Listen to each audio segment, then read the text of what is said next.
Good morning. കടുപ്പത്തിലൊരു കഥയിൽ ഓണവിശേഷങ്ങൾ അറിയാനെത്തുന്ന എല്ലാവർക്കും സ്നേഹത്തോടെ സ്വാഗതം. ഇന്ന് അനിഴം നക്ഷത്രമാണ്.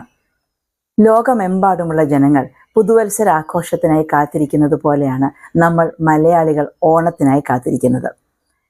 ചിങ്ങം 1 എന്നത് നമ്മുടെ മലയാള വർഷത്തിൻ്റെ തുടക്കമാണ്. ആണ്ടുപിറപ്പും 1-ാം തീയതി എന്നൊക്കെ മുൻപ് പറയുന്നത് കേട്ടിട്ടുണ്ടാകുമല്ലോ.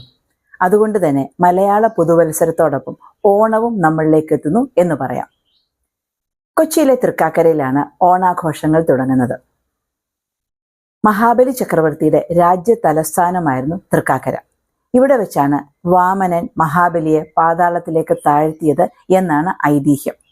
വാമനന്റെ കാൽ പതിഞ്ഞു എന്ന അർത്ഥത്തിൽ തൃക്കാൽക്കര ലോപിച്ചാണ് തൃക്കാക്കരയായത്. മഹാബലി ചക്രവർത്തിയെ വരവേൽക്കുന്ന ചടങ്ങ് ഇന്നും വളരെ ആഘോഷപൂർവമായാണ് ഇവിടെ നടക്കുന്നത്. 64 നാടുവാഴികൾ ചേർന്നാണ് തൃക്കാക്കരയിൽ ഓണാഘോഷങ്ങൾ നടത്തിയിരുന്നത് എന്നാണ് ചരിത്രം പറയുന്നത്. 1 മാസം നീണ്ടു നിന്നിരുന്ന ഓണാഘോഷം അവസാനത്തെ 10 ദിവസമാണ് അതിൻ്റെ പാരമ്യത്തിൽ എത്തിയിരുന്നത്. എന്നാൽ 12-ാം നൂറ്റാണ്ടോടെ ചേര സാമ്രാജ്യം തകരാൻ തുടങ്ങിയതോടുകൂടി സ്വാഭാവികമായും ഓണാഘോഷങ്ങളുടെ പകിട്ട് കുറയുകയും ഓരോ വീടുകളെയും കേന്ദ്രീകരിച്ച് ഓണാഘോഷങ്ങൾ നടത്തുന്ന രീതിയിലേക്ക് മാറുകയും ചെയ്തു. ഓണവുമായി ബന്ധപ്പെട്ടുള്ള ആഘോഷങ്ങളെയും ആചാരങ്ങളെയും കുറിച്ച് സംസാരിക്കുമ്പോൾ അല്ലെങ്കിൽ ചർച്ച ചെയ്യുമ്പോൾ മാവേലിയോടൊപ്പം ഏറ്റവും അധികം പറഞ്ഞു കേൾക്കുന്ന പേരാണ് തൃക്കാക്കരയപ്പൻ. മഹാവിഷ്ണുവിന്റെ പ്രതീകമായാണ് തൃക്കാക്കരയപ്പനെ സങ്കല്പിക്കുന്നത്.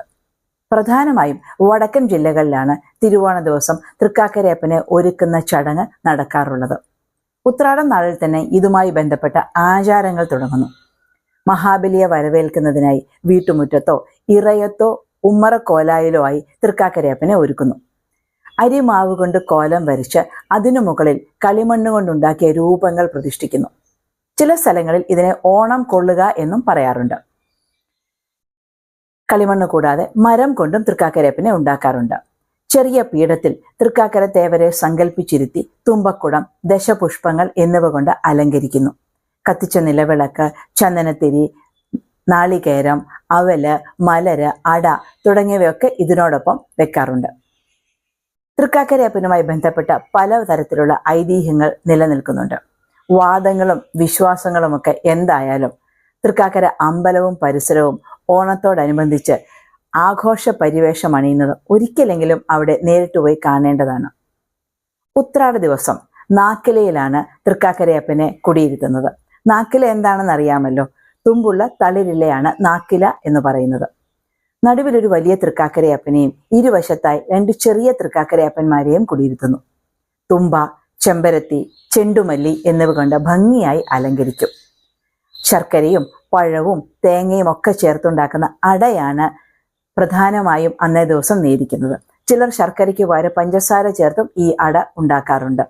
പഞ്ചസാരയാണെങ്കിലും ശർക്കരയാണെങ്കിലും അതീവ സ്വാദിഷ്ടമാണ് പൂവട. മുതിർന്നവരും കുട്ടികളും ഒരേപോലെ കാത്തിരിക്കുന്ന ഒരു നേദ്യം.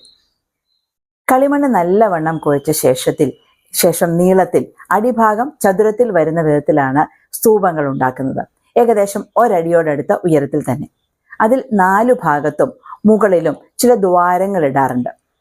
വളരെ വേഗം സ്തൂപങ്ങൾ ഉണങ്ങിക്കിട്ടാനും അതോടൊപ്പം തന്നെ പച്ച ഈർക്കിലിയിൽ കോർത്ത് പൂവുകൾ വെച്ച് കുടയാക്കി അലങ്കരിക്കാനുമാണ് ഇങ്ങനെ ദ്വാരങ്ങൾ ഉണ്ടാക്കുന്നത്. നിറം കൂട്ടുവാൻ നല്ല ഓടിന്റെ കഷ്ണമോ അല്പം കളിമണ്ണോ ചേർത്ത് തയ്യാറാക്കി കഴിഞ്ഞാൽ ഓണത്തപ്പൻ റെഡിയാണ്. പൂജയ്ക്ക് തയ്യാറെടുക്കുമ്പോൾ അരി നേർമയായി അരച്ച് ചാന്താക്കിയത് കൊണ്ട് കളിമൺ സ്തൂപങ്ങളെ അണിയിക്കും.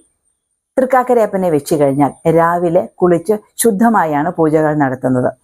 അവലും മലരും പൂവും പഴവും പായസവും ഒക്കെ നേദിക്കാം.